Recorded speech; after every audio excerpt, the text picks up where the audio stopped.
Fortnite Season OG has just dropped, and well, it's took us back to the old school looking graphics, which alone could literally double your FPS, especially after using these specific settings I'm about to explain in this video today, such as custom video settings, the best game settings, as well as some other settings that you definitely should be using to boost your FPS / lower your delay and overall gain a massive competitive advantage in Fortnite Season OG. So please drop a like if it helps, subscribe to the channel and use my code in the OG item shop. Also, I'm giving away 3 different battle passes for completely free. Just comment anything below for a chance to win. Alright, so for the video settings, firstly you want to use either 1920 by 1080 for best visibility, or you can use stretched resolution like 1720 by 1080 to get an extra FPS boost, lower input delay and bigger looking player models. In addition to that, I highly recommend performance mode over DirectX 11 or 12 as it provides overall better visibility, as things like grass are just not there, and overall you can see the map looks way cleaner and it's just going to help you spot enemies so much more easier. For brightness, this is a personal preference setting. Here's what 50% looks like, here's what 100% looks like, and here's what 150% looks like. In my opinion, I really like the default 100% this season. For colorblind modes, this season, here's what Deuteranop looks like. You can see it's super dark and dingy. It literally looks like it used to when Mongrel used to play back in the day. This is a pretty fond memory. Here's what Protonop looks like. You can see again it's really dark but not as dark as Deuteranop. And here's what Tritonop looks like. You can see Tritonop looks super vibrant, and in my opinion I think it definitely does look the best colorblind mode in Season OG. And also here is what no colorblind mode looks like this season. You can see it looks overall pretty normal, but again colorblind mode is all personal preference. For view distance, I really like to use medium, as I find it's a perfect balance between seeing where opponents are, or rather how far away they are from you,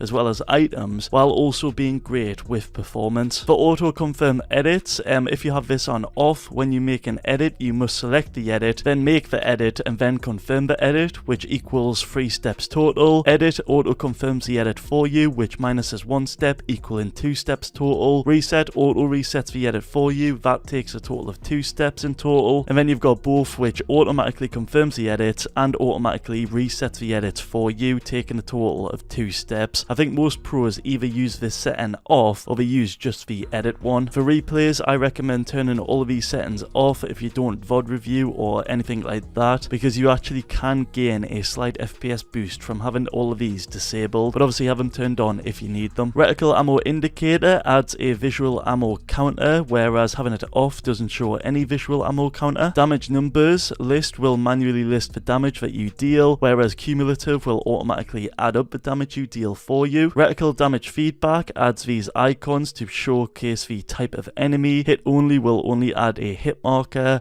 and off will show none of that feedback. We've also got these custom HUD options on screen that will make your HUD go from this sort of cluttered mess to this super clean, non-distracted HUD. For mouse sensitivities, for X and Y, I recommend using anything from 6.5% as the lowest to 14% as the highest. ADS, I recommend 30% as the lowest to 80% as the highest, and scope, I recommend 80% as the lowest and 100% as the highest. I think these sensitivities are a good bracket to get a pretty balanced one. It's not too low and it's not too high. I recommend pairing all of these with a mouse DPI of at least 800 mouse DPI. If you can, feel free to go higher, and I explain why, or rather the benefits of using a high DPI in this video on screen, link in the description below. But as well as that, make sure to also use 1000 Hz or higher if you can, to minimize any sort of micro stuttering that you might get on your mouse while using a lower Hertz. Oh, and another thing, in the Windows mouse settings, make sure you're using the default sense of 6 out of 11, and also make sure you've got mouse acceleration turned off. If mouse accel is turned on, your mouse pointer will artificially move further even with the slightest of movements, whereas having mouse acceleration turned off will make your mouse pointer move the exact same distance you move your mouse on your mouse pad, so it's way more accurate. For keyboard movement, I recommend using this setting. I use what Buggy uses, which is 70% on the forward, 90% on the strafe, and 135% on the backward. I think these are great settings, as in my opinion he's got one of the best movements in the game, so I like to use it and it feels great for myself. For sound, I recommend recommend using high quality if you've got a decent modern headset. I think you'll notice straight away how much better and just overall clearer the sound is over using the low option. However, do keep in mind that the low quality sound option will give you a slight FPS boost over using high. Also, make sure to use the visualize sound effects option. It's what every pro is using, as it literally points you to the direction of nearby gunshots, grenades, vehicles, heels, footsteps, chests, and way more. For keybinds, I always recommend these comfortable sets if you don't know what to use. Set 1 is wall on X, floor on V, stairs on C, and roof on left shift.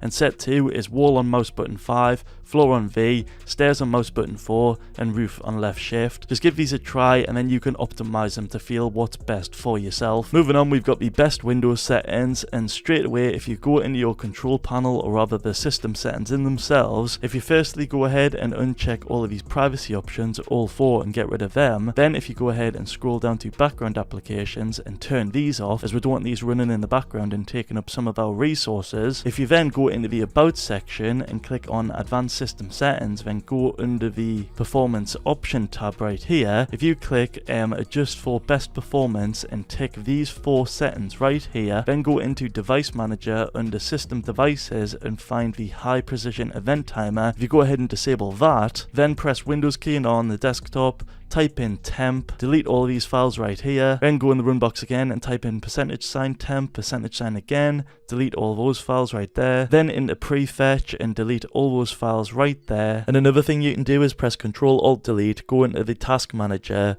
find Fortnite running while the game's opened, right click on it, go to the details, then under the shipping exe, if you right click on it and set the priority from the default normal to high, this should give you a pretty significant FPS boost as well. Next, we've got the best Nvidia settings. Now straight away you want to either use the latest drivers for your graphics card, or you want to use an older driver. Here are some great older drivers on screen right now. After that, you want to open up your Nvidia control panel via right clicking on the desktop. Inside here, I recommend using advanced custom 3D image settings. You can take yourself there, and then in these settings right here, you just want to copy what I've got.